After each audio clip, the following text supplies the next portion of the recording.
Hello and welcome to Using Administrative Data, Quantitative and Qualitative Insights for Workforce Development Programs webinar. I would like to introduce you to your first speaker for today. She is Senior Scholar at Child Trends, Dr. Kristen Moore. Dr. Moore, you have the floor. Thank you, and welcome to the Self-Sufficiency Research Clearinghouse Emerging Scholar webinar. The goal of the Self-Sufficiency Research Clearinghouse is to improve policy and practice by improving access to evidence-informed, field-tested, and evidence-based program strategies and high-quality research. Today's talk on using administrative data, quantitative and qualitative insights for workforce development programs is right on target with our goals. Employment, education, and training are, of course, critical issues for self-sufficiency. Another SSRC goal is to foster professional connections. So we are delighted to offer this opportunity for all of you to hear from Elizabeth Wiegensberg and to share your thoughts, questions, and experiences during the discussion period. The SSRC is a virtual library with over 2,100 items now and growing steadily. It's designed for researchers, practitioners, and policymakers. And it increasingly includes interactive features. Events and conferences are highlighted on the homepage, and you can submit an event as well as learn about events. Make a Linkage allows users to connect with organizations and stakeholders in the self-sufficiency field. My SSRC is coming soon, and it will enable users to create their own personalized account. Datasets and data resources was recently added and provides information on varied databases with links to the sources to obtain the data. The substantive focus of the SSRC addresses 12 topic areas shown here, as each of these topics are related to self-sufficiency. Hopefully, these resources will be of use to you in your daily work.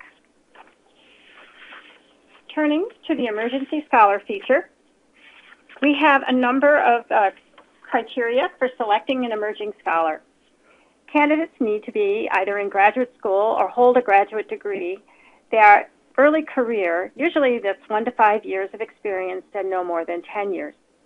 They are currently doing research on self-sufficiency issues related to one of the 12 topic areas we just saw. And they are conducting high-quality research that fills a knowledge gap or addresses a self-sufficiency issue that warrants greater visibility. Today's emerging scholar fills all of these criteria. She is Elizabeth Wiegensberg. She is a senior researcher at Chapin Hall at the University of Chicago. She has a PhD from the University of North Carolina at Chapel Hill School of Social Work, awarded with distinction. Her research focuses on workforce development, system data integration, and performance measures, disconnected youth, strategies to promote education and employment outcomes, child welfare, performance measurement, factors related to positive outcomes, and using administrative data to promote data-informed policy and practice.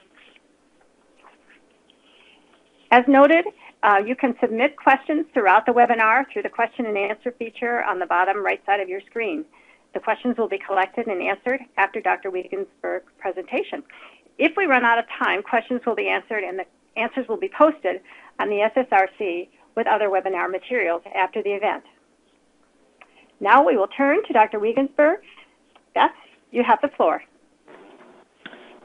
Great. Thank you all very much. I want to just extend my thanks to the SSRC for selecting my work as featured emerging scholar for this quarter. I appreciate the opportunity to share a bit about what we've been doing at Chapin Hall.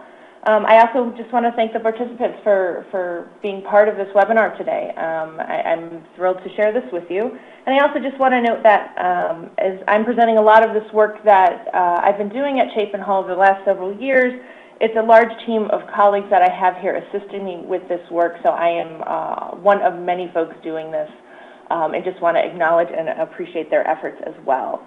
So as I get started, I just want to note, as the title says, the focus is on administrative data, both quantitative and qualitative insights for workforce development programs. You know, as we're presenting some examples of the work that I've been doing in workforce development, the lessons to be learned about administrative data and analysis that it entails, it's really applicable to many areas of self-sufficiency research. And so please note that this extends well beyond just the parameters of focusing on workforce development programs. So just a quick overview of the presentation I'll be doing today. The first question I'll try to answer is really, how can administrative data be used to make data-informed decisions about workforce development programs? The second area is really looking at the strengths and limitations of using administrative data. Third, what is really inside the black box of how workforce programs achieve positive outcomes for participants, kind of looking beyond what that data alone can tell us. The fourth area is really talking a bit about future directions for research as well as policy and practice. And then lastly, we'll have some time for Q&A. So first topic really is looking at how can administrative be used to make data-informed decisions about workforce development programs. First of all, what is administrative data? For those of us that use this often, it's easy for us to forget that this may be a new term for some, so I wanted to make sure we defined it in the very beginning. This is really data that's collected for administrative purposes. It's not collected for research purposes. It's primarily collected for administrative purposes such as accounting reasons, management, tracking purposes. Really, analysis and research with administrative data is secondary data analysis rather than direct data collection interacting with study participants or respondents. Some key examples of what administrative data could be anything from, in the case of dealing with workforce development programs, it could be unemployment insurance quarterly wage data, could be academic school records, public service benefit records, such as anything from information that's collected through eligibility and enrollment to the actual provision of services and benefits is often captured as part of this administrative data. So I'm going to talk a bit about, as an example of some of the work that I've done, is the QuickStats initiative that we have here at Chapin Hall. And CWIC stands for the Chicagoland Workforce Information Collaborative. Rather than talk about a specific study, this really is an umbrella term for an area of work around workforce development research locally in the Chicagoland area. This was developed here about 4 years ago now, in 2009, right at the height of the economic downturn, and locally as well as nationally. The effort primarily focuses on looking at outcomes of the various aspects of the workforce development system. And when we talk about the workforce development system in this context, we talk about it as a broad definition, including the educational component of high school, secondary education, post-secondary education, as well as the employment and training aspects of the workforce development system. But we assess these outcomes really by looking at individual level administrative data, linking that data across the various workforce programs, and linking it with information to assess employment and wage outcomes. We really are primarily doing this work to help answer the questions of the local workforce development policymakers and practitioners. So really the need for QuickStats emerged around this time because Chicago is a very fragmented workforce development system, as do many localities across the country. I'll talk a bit about more in the future slide. But really there's a need to understand across these fragmented programs and funding streams what is working, how can we look at the success of programs and achieving outcomes holistically. There's really a need to coordinate the data and link the data to be able to assess that holistic picture. And really the stakeholders, the policymakers and program administrators really lack the data to be able to make informed decisions about what's working and what areas need further attention. So this slide really is a graphic of the Chicago workforce development system. This was done out of a Chapin Hall report a few years ago. This is actually only half of the picture because of the small print. We couldn't fit the whole thing, but please go to the original source for the full documentation. But this is really to depict not so much the content per se, but a visual of how fragmented the system is. Workforce development system has a variety of funding streams from federal agencies, which are highlighted in the blue boxes on this graphic, to state agencies, which are green, and the local Chicago agencies, which are in red. And the various black text you see in the sub-boxes are all the individual programs that are within those respective agencies. And so there's a lot of kind of siloed of information available about individual programs, but hard to take a step back and look what's happening across the system. So what we've been able to do with QuickStats is have a variety of partners for us to be able to do this research with the administrative data. So this presents a graphic of how QuickStats at Chapin Hall functions as an entity and engages with our respective partners. So primarily our research focuses on the analysis of looking at program performance measures, also looking at research of these workforce programs and the participants that are engaged in these programs. And we also, as I'll talk a little bit later on, try to portray some of this information publicly to consumers of these workforce programs. The kind of entities around the center bubble in this visual really depict the various partners we have relationships with, where we do everything from data share agreements to information sharing, as well as receive some funding support from as well. We have state agencies in green, we have local agencies in purple, those are the workforce boards, as well as the educational component of the Chicago Public Schools in the city. And on the right-hand side, we have an array of various funders who have invested in supporting this work over the last several years. One thing to note is that this started in 2009, as I have noted on the slides, but really this is an evolving landscape. Locally, the Chicago workforce development system has evolved over time, so our partners have also changed over time, and so this picture has changed over the years and will continue to change as we go forward, but the important part is maintaining connections to those key stakeholders that need valuable information to make decisions about the system. So how does QuickStats work? So essentially I showed you the visual, but what happens within those relationships and partnerships? Primary effort that you need to do before you do any work with administrative data research is to establish relationships, particularly for data sharing agreements between the proper entities. As anyone who has done this will tell you, this is not an easy process. It often takes quite a bit of time and careful engagement of all parties to make sure that that data is being carefully used, confidentiality is upheld, the data is securely stored and protected, and everyone is participating as they should to uphold the standards of working with that data. We also work with these agencies to then access and use this information at an individual level to link across some of the program elements to be able to look at longitudinal trajectories, to look at engagement across time and across different systems, to look at outcomes of interest for workforce programs as well as education programs. Our role here at Chapin Hall is to also use this data to actually analyze it in a variety of ways for performance measurement purposes, to conduct traditional research aspects, including longitudinal and cross-systems research. We'll also engage in program evaluation efforts, as well as I mentioned, put some information out for consumers to help them make informed decisions. We share the research results in a variety of formats, because we have a wide range of audience members who are interested in this work. The next slide highlights some of those individuals in the audience for this work. This originally started at the request of key members of the local workforce board, other local workforce policymakers, the local and state public agency administrators running these programs, also community-based organizations and the local nonprofit service providers who actually are the ones implementing and providing services for those that are seeking employment and training assistance.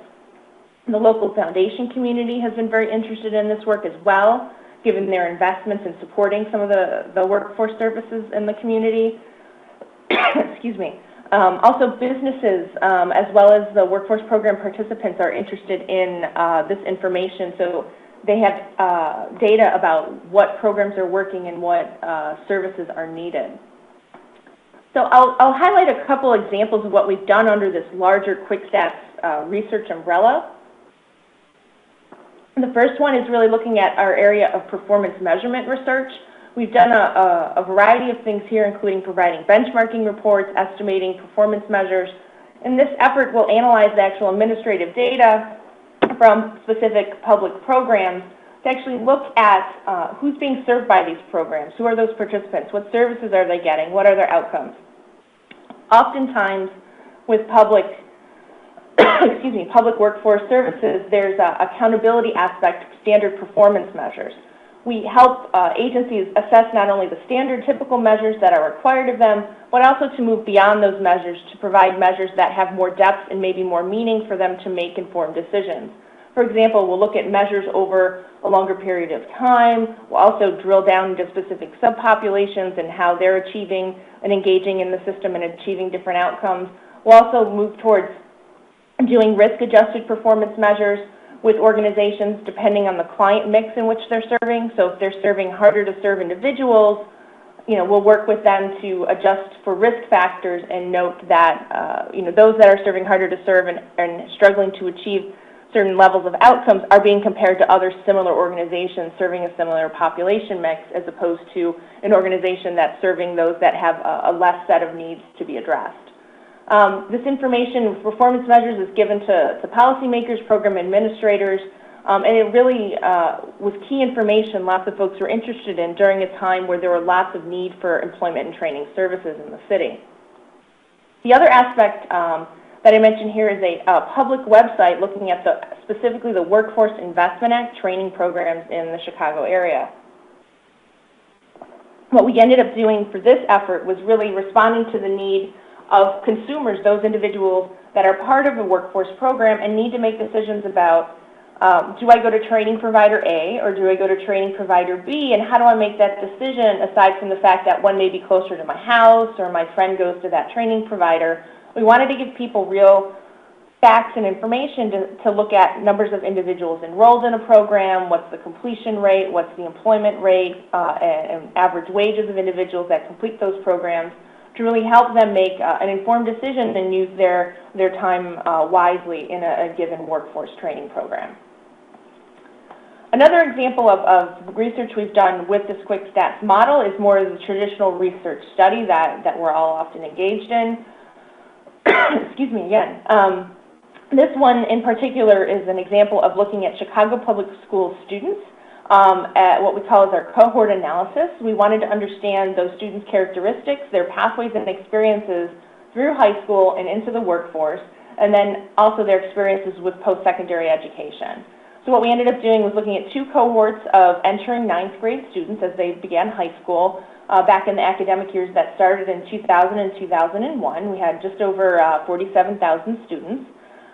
We basically looked at a variety of individual level administrative data we had available, including their student transcript records, information about whether they dropped out of school, whether they graduated, whether they were engaged in specifically the Workforce Investment Act programs. Some of them may have done summer youth programs or other workforce programs. We looked at their post-secondary data through the National Student Clearinghouse data, and we also were able to get unemployment insurance quarterly earnings data for a period of time for those students as well.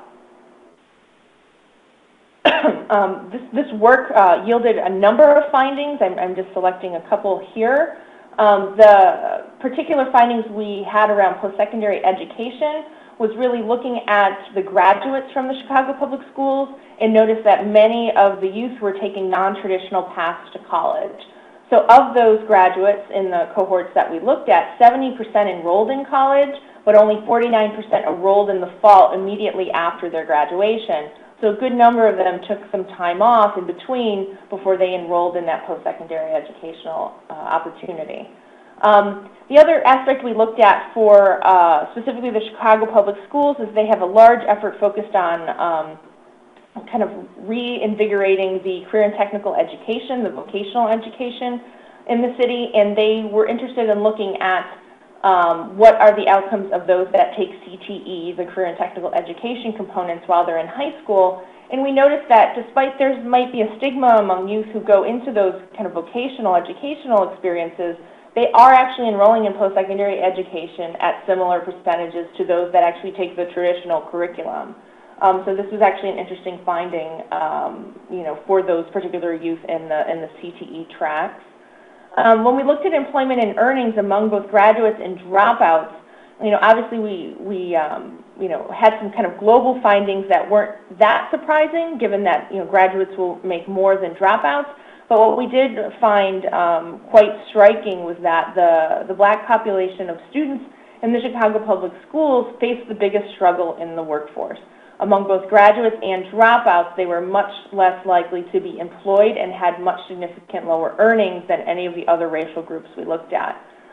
So this is very important for local administrators to be aware of. This information was really unique to be shared with the local school districts because it was ability for us to look at longitudinal trajectories of students over time, and we also provided unique outcomes to students that they never really looked at before. For example, we were able to look at the employment and earnings as well as post-secondary education of dropouts, which is a population they never really had the resources to look at in the past. So my second aspect of my presentation is really now that you've heard a couple of examples of how we've used administrative data, what are some of the strengths and limitations of using administrative data? First of all, some of the strengths are really that because this information is collected for program administrative purposes, you capture information on all the individuals served by a particular organization or program. So you really have a population-based sample. For the other strengths, it really can offer a more comprehensive set of information about what services individuals were engaged in while they were part of a program or organization. It could also provide a very rich set of information regarding outcomes, and in this case of workforce development, actually knowing who was employed by looking at their wages, being able to calculate average wages, being able to calculate change in wages, retaining employment across different employers. All that information is very rich in the administrative data. And as I mentioned in a couple of the research efforts we've been able to do, you can also link program data across different data sets, across different programs if you have identifying information that would allow you to link that information across programs or over time. Now, while there are many strengths to working with administrative data, there are also several limitations or challenges. As I alluded to earlier on, getting access to this information can be quite challenging. You really need to have the proper data permissions in place, which can often take some time to establish. You also have to be very careful with the quality of this data.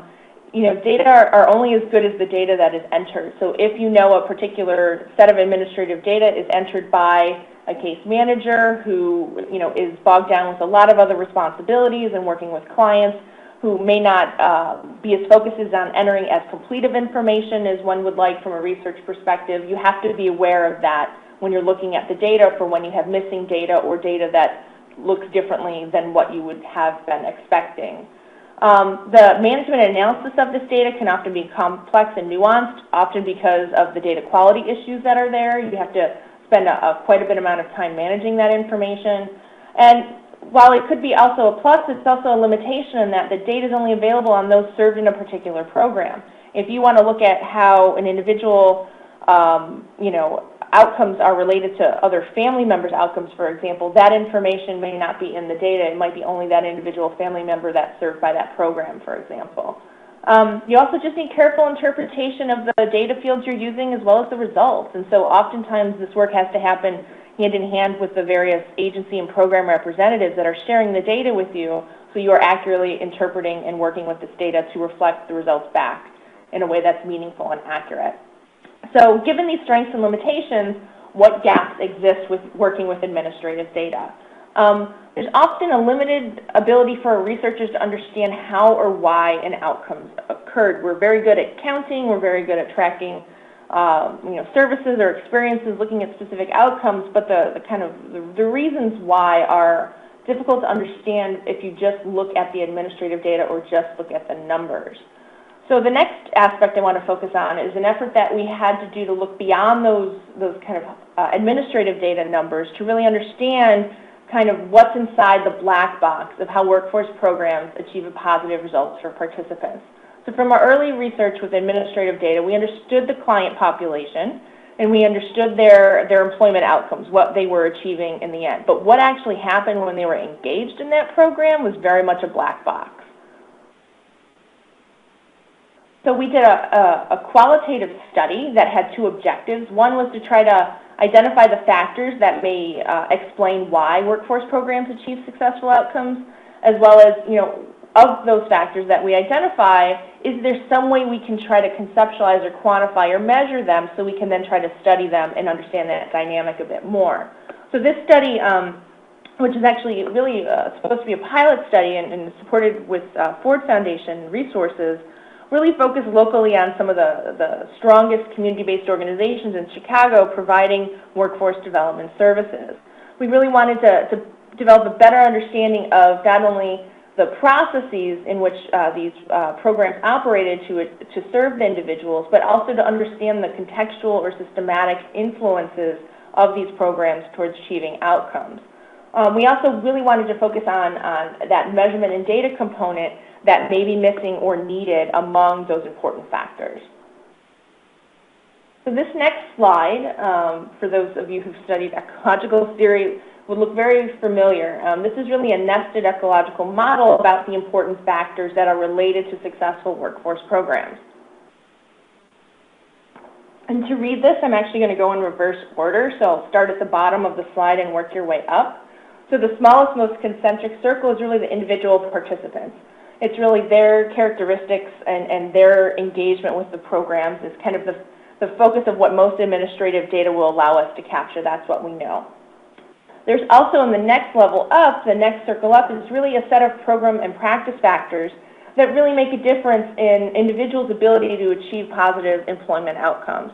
It's in this realm, you'll have everything from support services, the programmatic aspects, the flexibility of the program to adapt to a changing economy, their ability to engage not just the individuals that are enrolled in these programs, but maybe services for the larger family, their ability to focus not just on achieving a number or achieving a specific job placement, but to really focus holistically on the quality and the experience of that individual. The other set of factors we learned from this research was really looking broadly at more the larger organization. Oftentimes there are smaller programs or practice models within a larger organization, and these organizations really varied, but the stronger ones really had a diverse set of funding sources, so not everything was contingent on if a funding source was existent or not, which matters in a very turbulent economic environment where public resources are often very limited. The other organizational factor that's very important is oftentimes the staff, the committedness of the staff, the strength of the leadership and the vision of that leadership, and the ability of that organization to meet the needs in that given community, are all kind of captured in that set of organizational factors. And then we found that there's a set of very important external factors that are necessary to help programs achieve positive outcomes for the individuals they're serving. And the obvious one is often they need to have a understanding of the community in which they're serving, the context in which their needs are in that given community. They have to have strong engagement with employers in order for their training curriculum to be relevant and meaningful to employers, to give individuals the skills they need, as well as to place individuals in jobs once they complete those programs, as well as other partnerships amongst themselves, amongst various community-based organizations to share resources and referrals. And so we really found that this kind of array of factors are very important to understanding kind of that inputs and outputs of individuals and outcomes, but this is all important information that happens inside that black box, inside that program. Overlaying all those layers is really this important role of data and outcomes in trying to understand what is there and what is not yet there to really understand. So what we're able to do is come up with a set of recommendations for workforce development program data and outcomes. The first one really focuses on improving measures for workforce development. There's really been some movements nationally to really develop some common measures, but we heard a lot from these local organizations that that's wonderful, so you can look across programs, but you still need to allow for some flexibility and uniqueness among those measures. Look at longitudinal measures, look at measures over time and how things are changing. Being able to look deeper at specific measures and be able to understand how certain subpopulations are achieving certain outcomes, especially those that are dealing with certain barriers to employment, those dealing with homelessness or substance abuse, or those that had a prior criminal history, for example. The other recommendation was really to expand what's currently measured. There was a strong need for better assessment data, better data on not just the ultimate outcome of someone completed a training or achieved a credential, but that development of skill and that phasing up of skills along the way and developing some interim measures in that process. Really being able to measure the full array of support services, this achievement of not just employment, but larger economic self-sufficiency, and really understanding those larger contextual factors. How are those organizational and community factors really playing a role in terms of achieving these outcomes? So really, in order to achieve better measures and expand what's measured, you really need better data systems, management information systems to do that. There's often redundancy in providing information programmatically for various administrative data systems where there's a lot of duplication of effort for data entry. There's some issues where, if you are funded by a public funding stream for a given workforce program, that information will be entered into a specific data system tracking accountability for that public funding stream. But their information is really lacking is if private foundation dollars or other dollars support workforce services, it's very difficult for an organization, workforce development program, to really look across funding streams and collect information on all program participants, regardless of the funding source. Really, programs kept asking us, we really want meaningful information to help us make decisions, and oftentimes the measures that were there were measures that were easily obtainable, but not that meaningful. And really, the important thing is to have a data system that is diverse and can meet the changing needs and be adaptable. So it really, the importance of the data system goes hand in hand with the actual measurement aspects. So what does this mean in all of the workforce development work that we've been able to do with QuickStats? What does this kind of tell us for future directions for research, policy, and practice? So the first one is the use of research and data should really inform policy and practice, and how you do that really relates on how it's communicated, what formats that information is portrayed in. Certain things, as I said, are provided in a typical kind of research report format. Other things are even on a public website for individuals to use. The harder thing is really promoting a culture of data-informed decision-making. I think oftentimes with limited resources, individuals want data to make decisions about how to allocate those resources or understand what's working or what's not working, but there often isn't data to help foster that culture. So really being able to start compiling some of that useful information and sharing it with policymakers and decision makers helps to foster this culture once they know that this is available. It's really important to support efforts to improve data systems to make better use of data. That's really you won't have good administrative data to work with for a research purpose if those data systems aren't there to give you reliable quality data to work with. There really should be an increased understanding of not only the individuals and the services the individuals are getting to look at successful workforce programs, but it's really important to start looking at those contextual factors, those systemic factors. And there's some efforts that I've been engaged in that are really trying to tease that out. As difficult as they may be to measure, everyone's realizing that's an important component to achieving positive outcomes.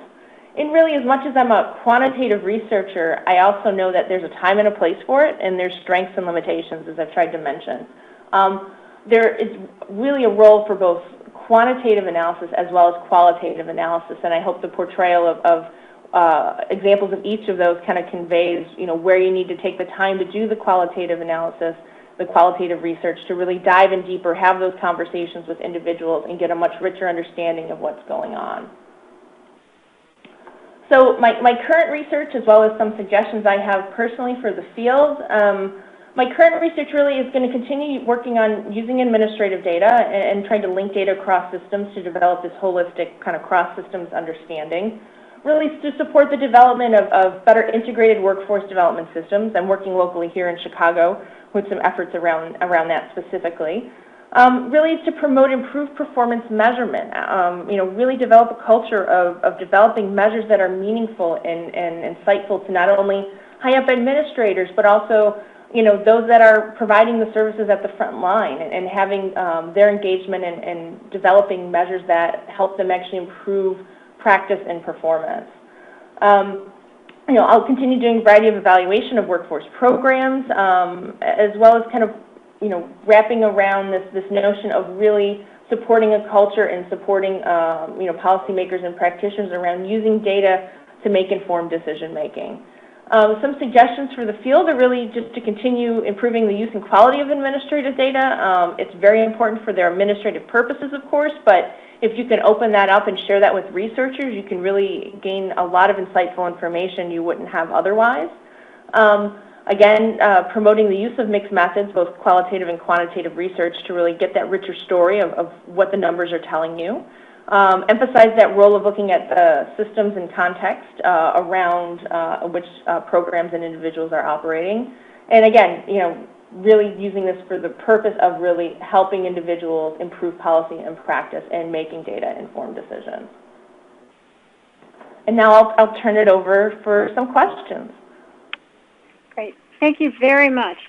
I want to remind our listeners that you can submit questions through the question and answer feature on the bottom right side of your screen. So please feel free to do that. Your questions are welcomed. I want to begin with a question on the agencies. How did you get agencies on board to share data, and who takes the lead in getting agencies on board? Great question. This really, evolved over a number of years. We're going on 4 years now. As local policymakers change, local agencies change, you really have to focus on establishing those relationships, being known as a data resource for those various agencies and those various individuals within those agencies, and that definitely takes some time and commitment. As I started QuickStats 4 years ago with folks here at Chapin Hall, everyone joked that my job was the cat herder because there were lots of individuals, lots of stakeholders, and everyone wanted something different from their data. So how do you bring everyone together and make sure you try to be responsive to the various needs that are there? So it takes a strong kind of project leader or research leader or researcher, whatever the title may be, to really champion an effort like this because it requires so many stakeholders. You really have to have the desire for this really grew out of the policymakers themselves. This wasn't initiated by a set of researchers per se. We always had the interest in doing this, but it was really until the need was there by the policymakers, that this really fostered and grew. Mm-hmm. So a related question is, do the various agencies that supply data to QuickStats interact with one another, or do they just interact one by one with Chapin Hall? Sure. I think it's varied over time. At one point early on when QuickStats started, it was designed to support what we called at the time the Chicagoland Workforce Investment Council. And on that council, individuals from the various agencies participated to really look holistically at the system and reflect on the data. Currently now I think there's periods of that where we've gone through some transitions locally in our system, so I think we're bringing those partners together again to be able to do that. But we look individually with agencies one-on-one with the data as well as cross-system, and I really think that systemic change requires the various public agencies and partners of the systems to come together and look across the system. So we're locally are embarking on a couple different efforts to try to do that more often, but that takes often very much political will beyond just the numbers to be able to do that. Mm-hmm. Okay. Another question is whether there was legislation needed to get QuickStats up and running, or is it all voluntary participation? Good question. There was no need for legislation.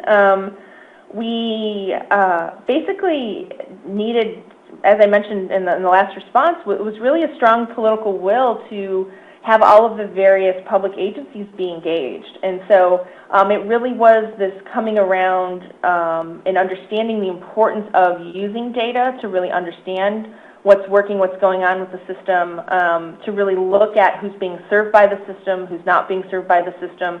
This whole movement was really towards how do we improve the workforce development system and make it really function and achieve the objectives it's set up for.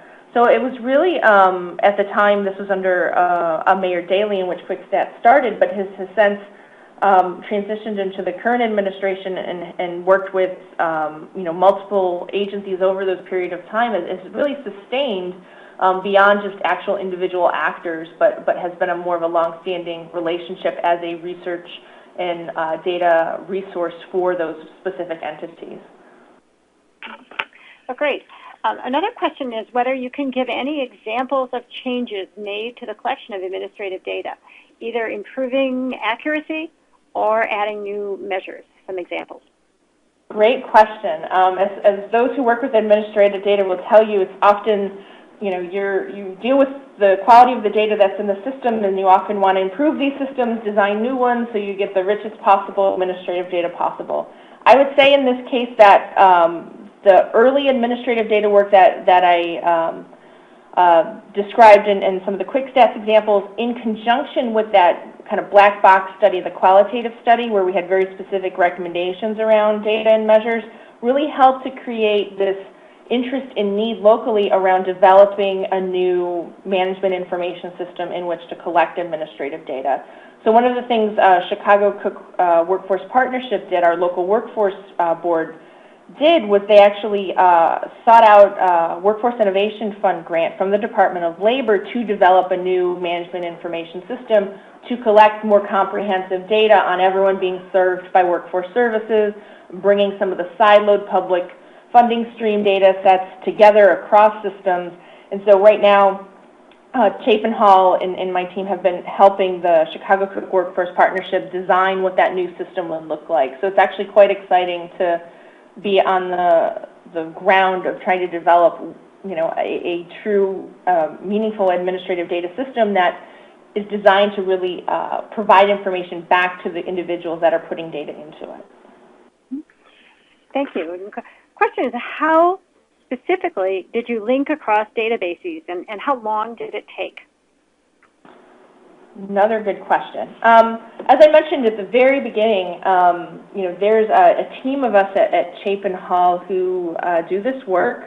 Chapin Hall as an organization has been doing this a lot longer than I've even been with the organization, which has been 4 years. So we really, rely on using a lot of the expertise that we've built over that time. But we obtained the proper data sharing agreements and accessed the individual level data from the respective data partners, the different public agencies, and really had to understand each of those data sets individually to understand those data and use those data properly, and then link with identifying information. So some of that would specifically be, in this case, Social Security numbers, first name, last name, date of birth, any other information that we can obtain that are systematically should be similar across different data sets. I think the one complication when linking workforce development data and looking at employment and earnings outcomes is that you need to link to some sort of employment and wage data. And in this case, the data we have available for that, you really need Social Security numbers to link to that. And so we were able to do that in a number of cases, but it is definitely time-consuming to do.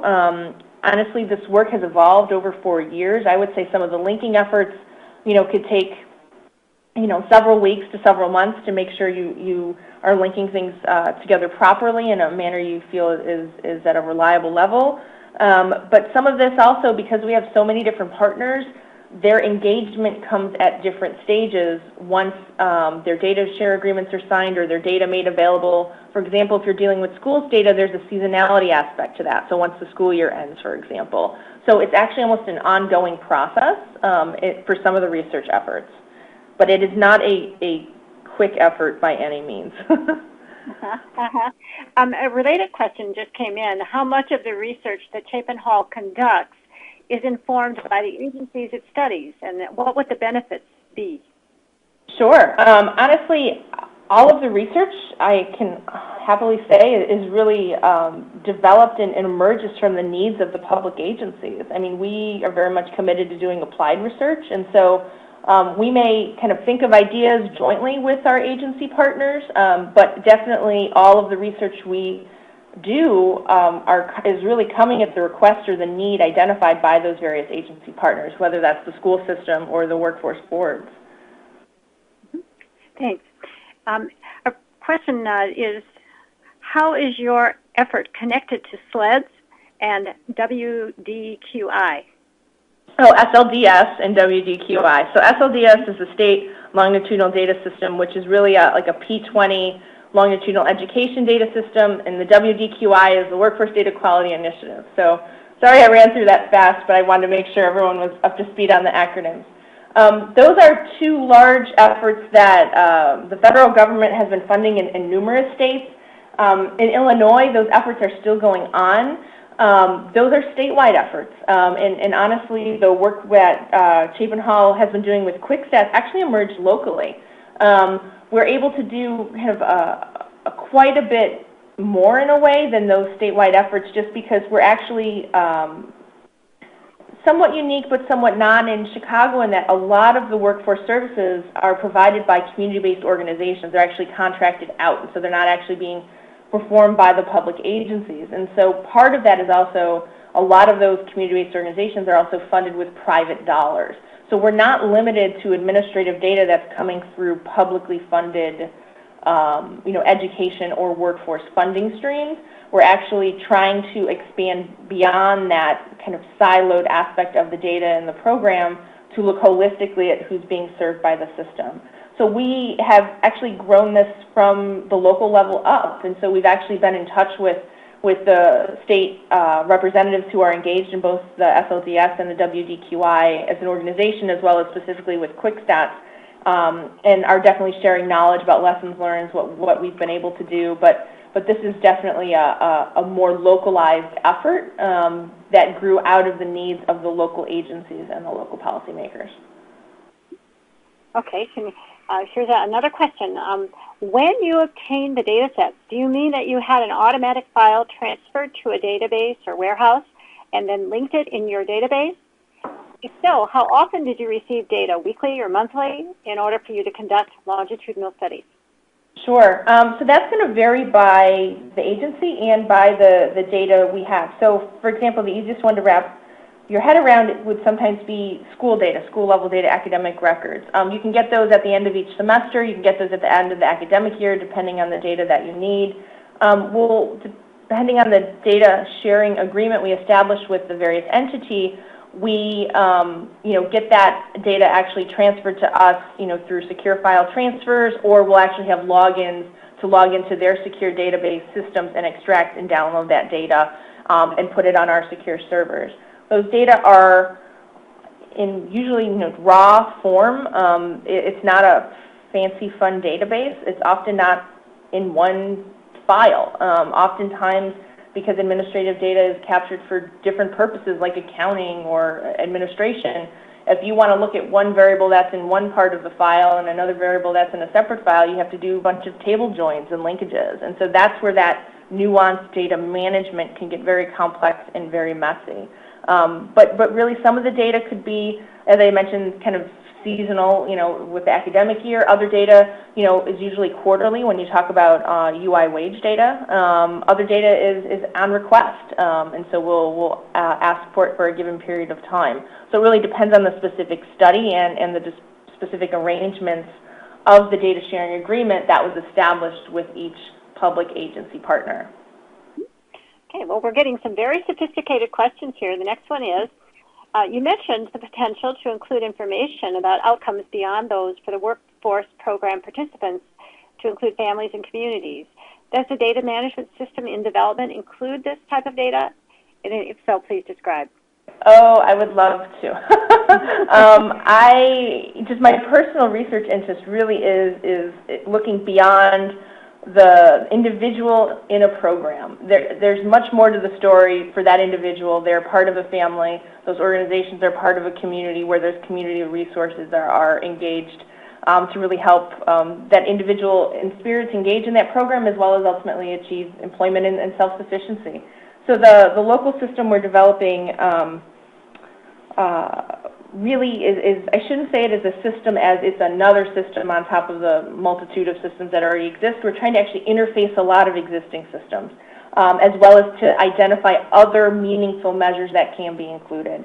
So my hope is that we can try to include as comprehensive set of measures as possible to include some of those, a way to identify if other family members are receiving other services from the same or different organizations, to look at some of those community contextual measures that I have in that ecological model from the slides, to be able to look at specific partnerships within the community with that organization, to look at partnerships with employers. So some of that is easier to measure than others. How do you measure what's a good quality of something? How do you measure what was a good relationship? And so some of that, I think, is a longer-term agenda to think through from a research perspective as well as a data and measurement perspective. But I think there are some aspects of that we can try piecing that together with existing data now, as well as our opportunity to try to capture new data with this new integrated workforce information system that we're doing locally. But great question. Okay, another one is, what if someone in QuickStats moved to, say, Southern Illinois? Good question. So I keep saying that, but honestly, I love the Q&A better than sometimes presenting, because I really can try to answer what folks want to know.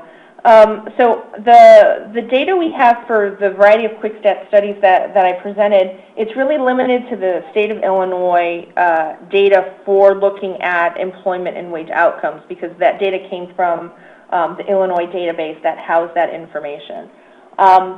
For some of the programmatic aspects, that has either been limited to the city of Chicago, like in the Chicago Public Schools, for instance, or Chicago, Cook County for like the Workforce Investment Act, for example.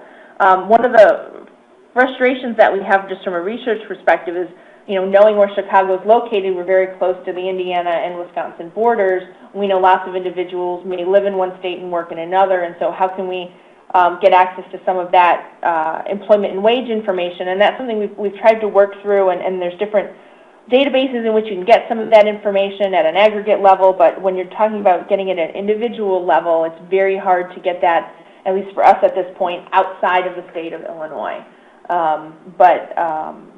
At this point, it's really more of a local effort, and we're trying to include as broad of a scope geographically as possible, but that definitely takes some time to do, as well as, it's based on the interest and the needs of the individuals that are the policymakers and the administrators as well.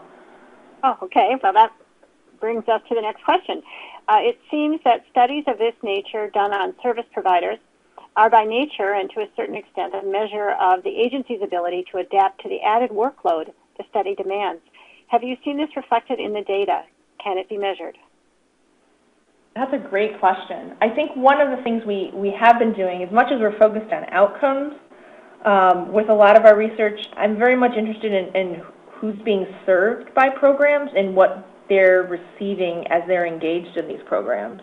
And so there are ways to look at some of the capacity issues by taking a look at some of the processes data of actual service engagement and participant engagement, and how those organizations may be faced with different demands for those services over time. And that's something that is, those process measures, I guess, for lack of a better term, have been very much part of some of the performance reporting and benchmarking work that we have done at various points. Okay. How do you assure confidentiality? Sure. Essentially, with our established data share agreements, we have to basically comply with all of the legal arrangements that our organization has established with the various public entities, and those are extensive. I mean, it's a legal document. It's a legal contract, and so that is negotiated between the two parties involved, and we make sure that data is encrypted and de-identified whenever possible.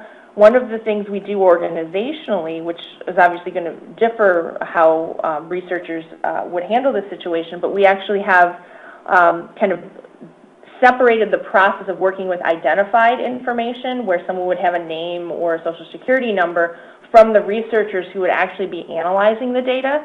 And so we actually try to keep that separate identified information on a separate secure server that's very different from kind of the research server, where the data analysts would go in to actually analyze the data and the researchers would work with that data. So we have various security technology aspects as well as process aspects that are in play to make sure that that data stays secure and information is confidential. The other thing I do want to note is that of particular importance for me when we were working on that WIA website where we put training provider information on a public website, we were putting information on individual enrollment and completion and employment and wage outcomes for programs.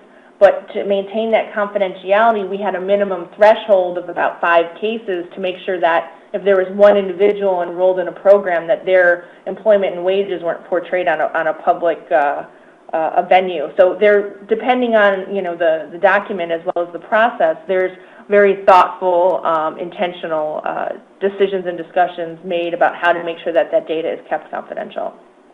Great. Well, thank you so much for this very thorough, thoughtful, and complete presentation. And I want to note for the listeners that the presentation will be posted on the SSRC website. We hope the website will have lots of materials that will help you in your daily work. Please do remember to complete the survey after the event. And if you have any last questions, please do feel free to submit them, and we will answer them after the conclusion of the webinar. Thank you so much for joining us.